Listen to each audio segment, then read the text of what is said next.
अमरावती जिल्ह्यात गेल्या 15 दिवसांपासून पावसानं दडी मारल्यानं शेतकरी चिंतेत सापडला आहे। पिकांच्या वाढीच्या महत्त्वाच्या टप्प्यातच पावसाचा खंड पडल्यानं कापूस, सोयाबीन आणि तुरीच्या उत्पादनावर परिणाम होण्याची भीती व्यक्त होत आहे। पावसाअभावी जमिनीतील ओलावा कमी होत असून पिकांच्या वाढीवर त्याचा थेट परिणाम होत आहे। कापसाची वाढ खुंटण्याची, सोयाबीनची वाढ मंदावण्याची तसेच तुरीच्या पिकांवरही ताण येण्याची शक्यता आहे।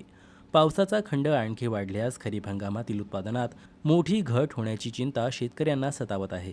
दरम्यान पेरणीनंतर पावसाचा प्रदीर्घ खंड पडल्यानं काही भागात पिकांच्या उगवण क्षमतेवरही परिणाम झालाय। त्यातच कापूस, सोयाबीन, तूर आणि मूग पिकांवर विविध किडींचा तसेच पाने खाणाऱ्या अळ्यांचा प्रादुर्भाव वाढला आहे।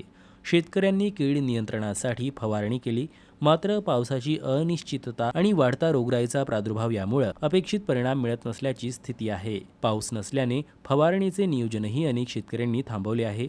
महागडा लागवड खर्च, वाढता कीड प्रादुर्भाव आणि पावसाची अनिश्चितता यामुळे शेतकरी दुहेरी संकटात सापडला आहे। आकाशात ढग दाटून येत असले तरी दमदार पाऊस पडत नसल्यानं शेतकऱ्यांच्या नजरा आभाळाकडे लागल्या आहेत।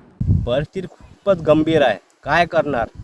कारण की पाणी या 15 दिवसापासून आमचं शेत असं झालं की याच्यामध्ये झाडं पूर्ण सुकत आहे, वाढत आहे पूर्ण झाडं।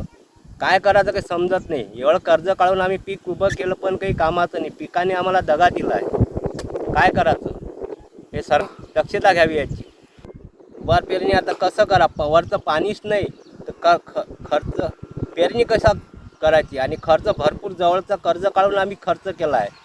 पहिले ते कर्ज पहिले निलंबित करायचं आणि हे सरकारने आम्हाला कम से कम कर्जमुक्त माफी द्यावी।